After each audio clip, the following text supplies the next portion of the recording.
નમસ્કાર ખેડૂત મિત્રો, શક્તિ ફાર્મિંગ એન્ડ એગ્રીકલ્ચર ચેનલમાં આપનું સ્વાગત છે ને હું છું રાજેશભાઈ। તો ખેડૂત મિત્રો, આ છે અમારું બ્લોક નંબર 1માં જીરું, જે શાહનું જીરું અને ડ્રીપથી પાણી પાયેલ જે ડ્રીપમાં વાવેલ છે ત્યાં જીરું છે।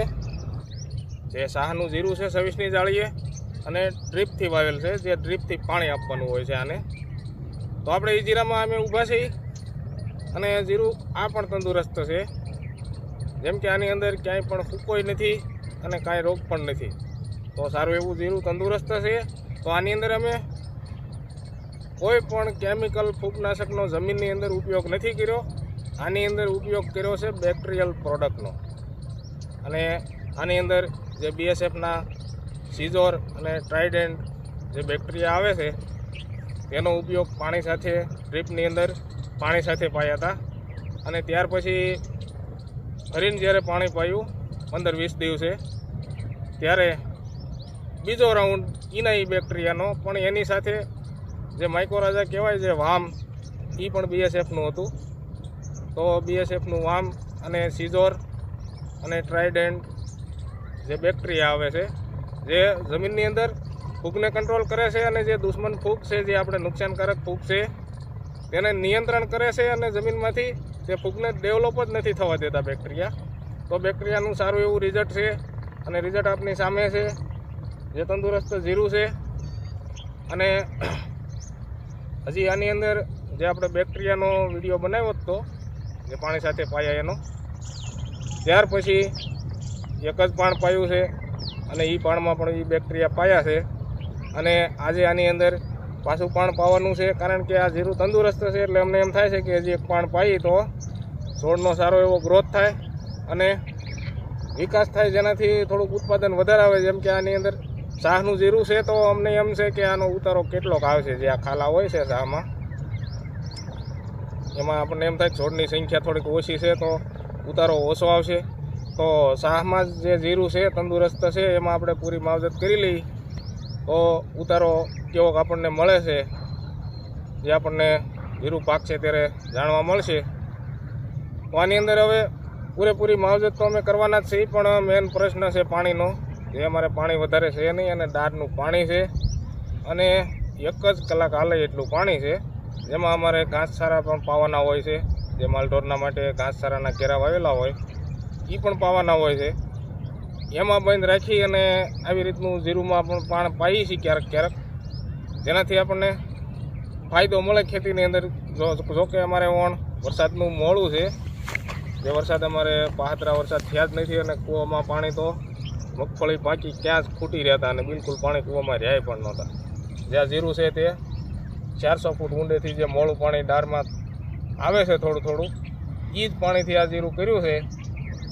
તો આની અંદર અમારે ખૂબ માવજત કરવી પડી છે, ખૂબ ખર્ચો કરવો પડ્યો છે, પણ જે ખર્ચાનો હવે ફાયદો મળે એના માટે આપણે નીસું નથી મૂકવાનું। જેટલો ખર્ચો થાય કે જેટલી માવજત કરવી પડે એ કરવાની છે, તો જ આપણને આની અંદરથી ખર્ચાનું વળતર મળશે, અને કેવોક ફાયદો મળે છે, કેવું જીરું ઉતરે એ આપણે આગળના વિડીયોમાં બતાવતા રહીશું। તો આની અંદર પાણી સાથે આ વખતે કાંઈ પણ નથી પાવાનું, પણ ઓલી વખતે જે માઇકોરાઝા જે વામ કહેવાય તે પણ થોડુંક વધ્યું હતું, એ આની સાથે પાછું પાણી સાથે જવા દેવું થોડુંક, જોકે એ પૂરા પ્રમાણમાં છે નહીં, પણ વધ્યું છે એ આપણે ક્યાંય ઉપયોગમાં નથી લેવાનું, આની અંદર પાછું પાણી સાથે પાઈ દઈશું। તો મિત્રો, આવી રીતના રિઝલ્ટ મળે છે બેક્ટેરિયલ પ્રોડક્ટના। અને આની અંદર પણ આપણે ઉપર જે છંટકાવ લેવા માટે, જે કે કાળી શરમી હોય છે, ભૂકીસારો હોય છે, હુકારો હોય છે, જોકે હુકારો તો બેક્ટેરિયાના પાવાથી નથી આવ્યો, જે જમીનજન્ય રોગ છે, પણ બીજા કોઈ રોગ પીળિયાના કે એવા જે કાંઈ હોય તે પણ આની અંદર નથી આવ્યા, જે આની અંદર અમે ટાટાના એર્ગોનનો આની અંદર પણ છંટકાવ લીધો હતો। અને આની અંદર ગ્રોમેક્સ ગોલ્ડ, જે ફાલની અવસ્થામાં જીરું હોય અને ફૂલોની સંખ્યા વધારે અને દાણો પણ સારો બનાવે, એ પણ છંટકાવ આની અંદર લઈ લીધો છે। અને ત્યાર પછી હવે નવી પ્રોડક્ટ આની અંદર ઉપયોગ કરશું, જેનાથી આપણને જાણવા મળે કે કઈ પ્રોડક્ટમાં ફાયદો છે। તો એ પ્રોડક્ટનો આમાં ઉપયોગ કરશું ત્યારે અમે બતાવશું વિડીયોમાં, તો કન્ટિન્યુ અમારા વિડીયો જોતા રહેજો। અને આ જીરાની અંદર પાણી આજે પાવાનું છે અને હુકો આખા જ બ્લોકની અંદર ક્યાંય પણ નથી. તો આપણે થોડોક બ્લોક જોઈ લઈશું. તો મિત્રો આ જીરાનો બ્લોક છે 2 વીઘા ઉપર છે, 2 થી 2.5 કે 2.5 વીઘા જેવું હોય, કારણ કે આપણે માપ્યું નથી. પણ જે અમારે કપાસની ડ્રીપ હતી, જે 5 ફૂટના સાહે જે કપાસ વાવતા હોય છે 60ની જાળીએ કપાસ, એની ડ્રીપ, અને એ ડ્રીપ 5 ફૂટ સેટે આપણે નળિયું પાથરતા હોઈએ છીએ. એટલે અમારે 5 વીઘાની ડ્રીપ હતી અને આ બ્લોક છે 6 વીઘાનો. તો 5 વીઘાની નળીઓ આમાં પાથરી છે, 26ની જાળી એટલે 2 વીઘા ઉપર જેવું થાય. તો આવી રીતનું કંઈક જીરું છે અને જીરું પણ તંદુરસ્ત છે અને આની અંદર ફ્લાવરિંગ ચાલુ છે અને આની અંદર પણ ફૂલ તંદુરસ્ત છે. જે તમે જોઈ રહ્યા છો ફૂલનું ફ્લાવરિંગ અને કલર, રંગ જે સારું જોવા મળે છે. જોકે ઓણસાલ આપણે શિયાળાની અંદર તાપમાન પણ ખૂબ જોવા મળ્યું છે, જે જીરાને અનુકૂળ નથી એવું તાપમાન છે. જે 30 ડિગ્રીની અંદર તાપમાન હોવું જોઈએ, પછી 26-27ની આજુબાજુ, તો જ જીરા સારા થતા હોય છે. પણ ઓણસાલ 30 ડિગ્રી આજુબાજુ જોવા મળ્યું છે, ક્યારેક 30ની અંદર હોય અને ક્યારેક 30ની બહાર હોય.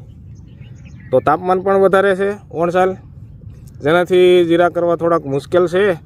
પણ જો આપણી મહેનત અને માવજત અને સારી એવી પ્રોડક્ટ વાપરીએ તો જીરું થઈ જાય, બહુ વાંધો નથી આવતો. પણ ઓણસાલ ગઈ સાલ જેવા જીરા નથી, જે અમારું જીરું પણ ગઈ સાલ જેવું નથી.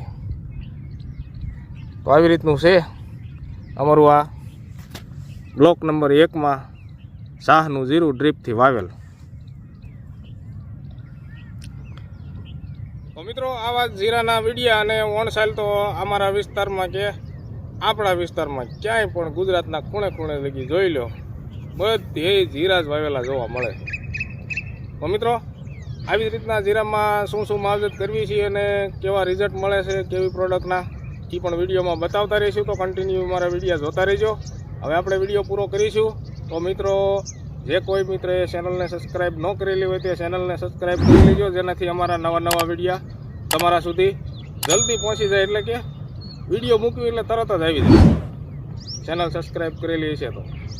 અને વિડીયોને આગળ લાઈક શેર કરજો, જેનાથી બીજા મિત્રોને પણ જાણ થાય કે ભાઈ આપણે ખેતીવાડીના વિડીયો જોઈએ તો એની અંદર કાંઈકનું કાંઈક આપણને જાણવા મળે. અને ખર્ચો કરવો કે માવજત કરવી એ તમારી ઈચ્છાની વાત છે, પણ તમે વિડીયો જોશો તો તમારા મનમાં કાંઈક એવું થશે કે આપણે હાલો કાંઈક માવજત કરી.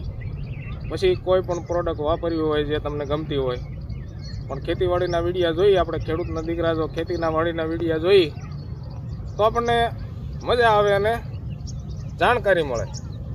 તો મિત્રો હવે આપણે વિડીયો પૂરો કરીશું તે પહેલાં જય શ્રી રામ, જય સીતારામ, જય જવાન, જય કિસાન.